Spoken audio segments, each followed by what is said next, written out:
Bonjour la grande famille, vous allez très bien j'espère, super. C'est votre petit frère Léon Star MC229.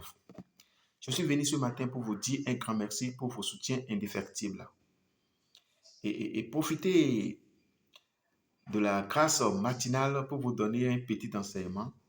Parce qu'il y a des gens qui me posent la question de savoir, Léon, quand je vais quitter le monde salarial pour le monde entrepreneurial, quelles sont les conditions, quels sont les critères que je dois remplir? Je souris et je dis, pour quitter le monde salarial pour le monde entrepreneurial, il faut un grand boulot. Le tout ne suffit pas de se lever un jour pour dire que je vais entreprendre quelque chose. Non, il faut avoir une organisation. Il faut faire travailler ton cerveau. Vous voyez, on ne se lève pas du jour au lendemain pour entreprendre. Il faut avoir les compétences requises pour pouvoir entreprendre quelque chose. Dans le domaine entrepreneurial, ce n'est pas réservé aux fainéants. Ouais, permettez-moi de le dire. Pour entreprendre quelque chose, c'est un domaine à risque. Et si vous n'aimez pas risquer, n'entreprenez pas. Je vous le préviens, n'entreprenez pas. Ça, c'est un. Et je vais vous dire, il y a 6 erreurs à éviter si vous voulez quitter le monde salarial pour le monde entrepreneurial. Parmi ces 6 erreurs, la première est celle-ci. Et ne prenez pas votre actuel patron comme un escroc. Jamais. Si vous voulez devenir un entrepreneur demain, votre actuel patron, c'est-à-dire vous êtes en train de travailler dans une entreprise, ne prenez pas votre actuel patron comme un escroc. Il n'est pas un escroc. Au fait, il sera un modèle pour vous. Vous allez le suivre. Comment il fait fonctionner son entreprise? Ce sont des choses, ce sont des compétences que vous allez expérimenter au moment que vous êtes dans son entreprise. Si vous êtes avec lui, vous allez prendre votre patron comme un mentor, en fait. Comment il réagisse par rapport aux situations de l'entreprise, comment il intervient, comment il gère ses personnels. Donc, ce sont des choses que vous allez apprendre de lui. Mais si vous traitez votre patron comme un escroc, c'est-à-dire vous êtes en contradiction avec votre patron. Vous voyez, vous êtes en contradiction avec votre patron. Et ce n'est pas bien. Ça, c'est un. Le point numéro 2, c'est-à-dire la deuxième erreur. Et n'accomplissez pas que votre cahier de charge. C'est-à-dire, ne faites pas ce pourquoi vous êtes payé. Ne faites pas que ce pourquoi vous êtes payé. Si vous êtes dans une entreprise et on vous a dit, vous allez jouer, vous allez faire telle chose. Si vous faites ça, essayez de faire quelque chose de plus pour pouvoir avoir une expérience avancée. Pour avoir une expérience avancée, c'est très important. Parce que si vous avez eu la chance d'être dans une entreprise aujourd'hui, c'est un atout pour vous. Vous allez profiter de cette entreprise. Vous allez profiter de cette entreprise pour avoir des expériences. Si vous n'avez pas des expériences dans le domaine, vous ne pouvez pas entreprendre.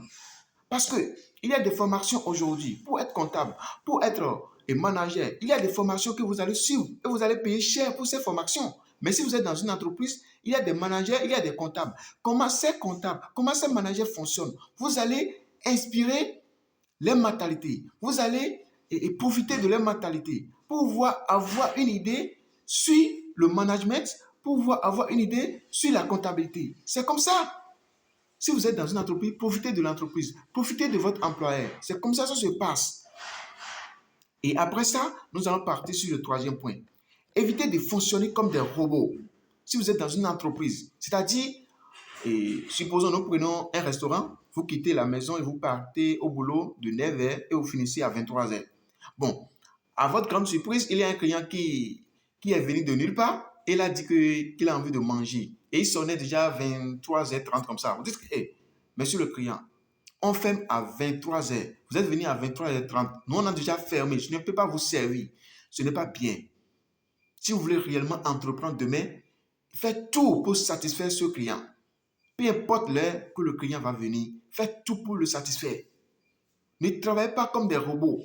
Si le besoin se fait sentir à quelque part, répondez toujours présent. C'est très important.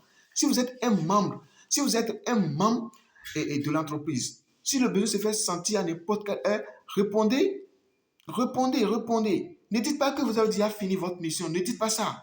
Ce n'est pas bien. Faites tout pour impacter votre patron.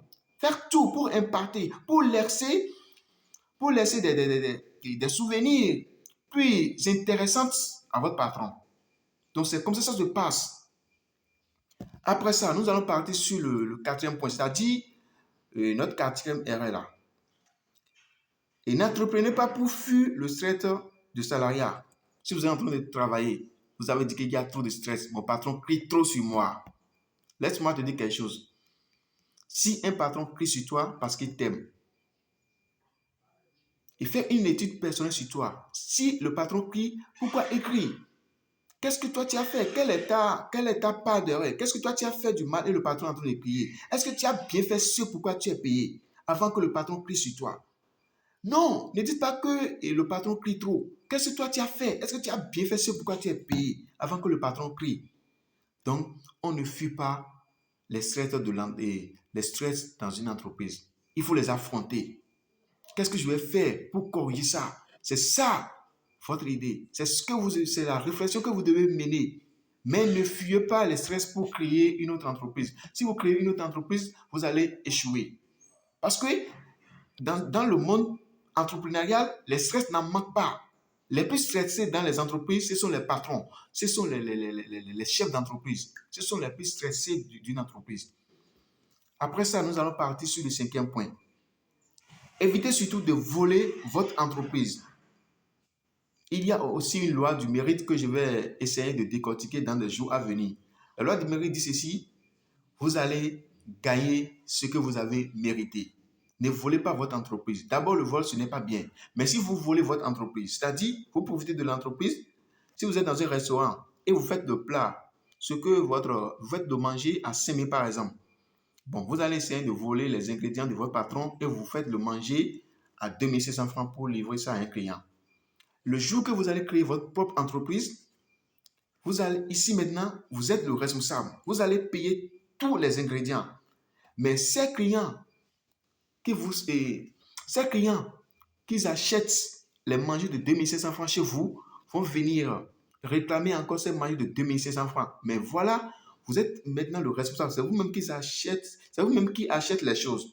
Vous voyez? Donc, vous allez les faire ça à 2500 francs parce que vous n'avez pas les ingrédients qu'il faut pour le faire à 2500 francs. Donc, tout ce que tu fais dans cette vie, ça te rattrape toujours. Donc, si vous êtes dans une entreprise, soyez honnête envers vous-même. Ne volez pas votre entreprise. Vous êtes en train de plonger l'entreprise dans une faillite. Or, ce n'est pas très bien. Après ça, je vais aller sur le sixième point. Et partir sans laisser la main à d'autres personnes. C'est méchant. Si vous êtes dans une entreprise, si vous êtes un bon serveur dans un restaurant, avant de partir, essayez d'amener quelqu'un qui va rester à votre place. Et vous allez donner la main pour 1 mois ou bien 2 mois avant de partir. Parce que il y a une loi de la nature. Si vous faites bien pour quelqu'un, quelqu'un d'autre fera bien pour vous. C'est comme ça. Avant de laisser une entreprise, avant de partir, l'entreprise vous a enseigné quelque chose. Tel que vous êtes venu dans l'entreprise, vous ne partirez jamais comme ça. Vous allez toujours apprendre quelque chose de nouvel. Donc pour cela, ne laissez pas une mauvaise image vis-à-vis de l'entreprise avant de partir. Parce que tôt ou tard, vous pouvez venir comme un ancien employé de l'entreprise. Et là, vous serez bien traité si vous avez laissé une très bonne image. Merci beaucoup. C'était votre frère Léon Star, MC 229. Et il y a du lourd qui se prépare pour vous. Je vais m'inspirer toujours de mes grands leaders pour vous servir au minimum ce que je peux. Merci bien. Portez-vous bien et une très bonne journée à chacun et à tous. Super.